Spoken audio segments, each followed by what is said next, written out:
Our Tuesday, the 13th of September, is getting started on Frontier Opening Bell. I am boasting them of you. Great to have you on the show today. The Nigerian market down by 14 basis points to start the week. We saw less than 90 million ordinary shares, the slowest and the most sluggish volume or turnover on the particular trading day since the start of the third quarter. The BRVM, however, went up almost 0.1%. That's the French-speaking exchange market that is all put together at the Ivorian market in Abidjan. The EGX30 for the second trading day, market started on Sunday. Monday was the second trading day, 0.75% for the big markets in Cairo. The Nairobi market fell by 1.28% in Kenya, while the South African market went up 1.55%. On the back of the risk-on sentiment that we saw across the developed and emerging markets to start the week on Monday. 69,000, the GS is looking at 70,000 perhaps before the end of the current week. So let me take that straight to look at the headlines making the rounds within the East African community across the economic and business and corporate headlines this Tuesday. The United Arab Emirates has toppled India in Kenya's import base and costly oil prices, while Kenya's national oil has gotten the approval to appeal the 32 million shillings award for that botched petrol station deal.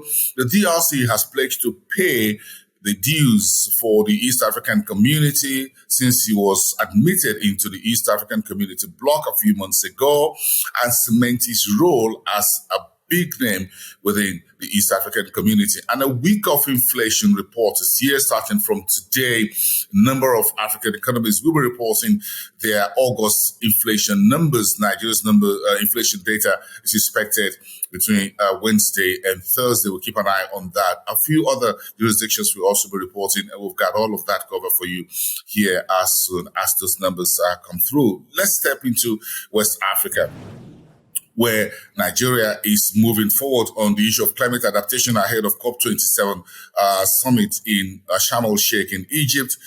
But the biggest story for Nigeria right now is the crude oil theft. So ProShare, a leading financial intelligence company, released a new report entitled The Anatomy of Crude Oil Theft in Nigeria. The 90-page report, which was released on Monday, revealed the issues around oil theft in Nigeria, as well as the impacts and implications for Africa's biggest economy. Nigeria is losing between 200,000 to 400,000 barrels per day, according to the new ProShare report, and that is impacting the country's FX position as well as exchange rate.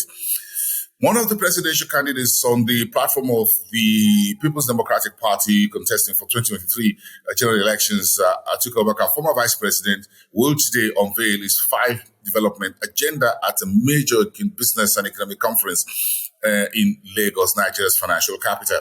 A United Bank for Africa, by the acronym UBA, will close the trading day tomorrow, September the 7th, Wednesday, on the NGX, on the back of its latest half-year earnings, in which the financial supermarket, the Pan-African Global Bank, says it's paying 20 kobo interim dividend to shareholders. The AFDB, headquartered in Cote d'Ivoire, says he's appointed 5 women as executive directors for a 3-year term. More of what we call women inclusion, gender parity, and all of that taking place with the AFDB under Dr. Akinwumi Adesina.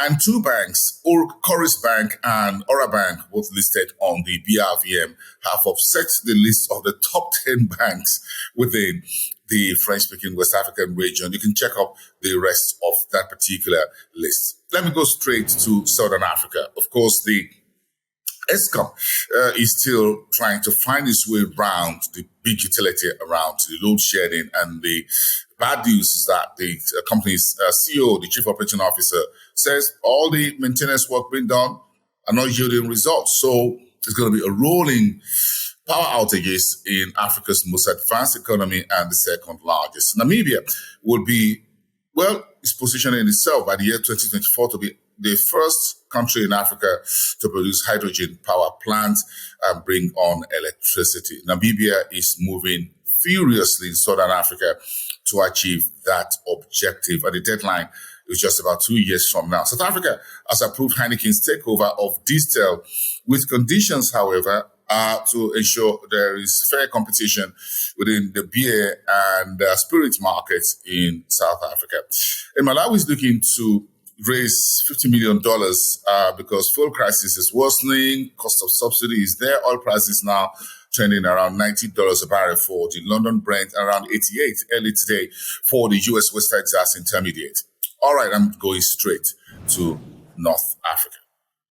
So let's check it with what is going on with the US State Department saying Morocco is among the countries with the best, what you call financial transparency in the world. And that is one very good news for this North African economy. In the meantime, Morocco has also got some rating, as it were, from the International Monetary Fund. According to the IMF, Morocco has what you call intercity roads among the fastest globally, with about a mean speed of about 95 kilometers per hour. Morocco has been investing fast and furiously on intercity road network, and that is good news. In the meantime, the country's tomato exports went up about 19% so far between January to July. That was the latest data.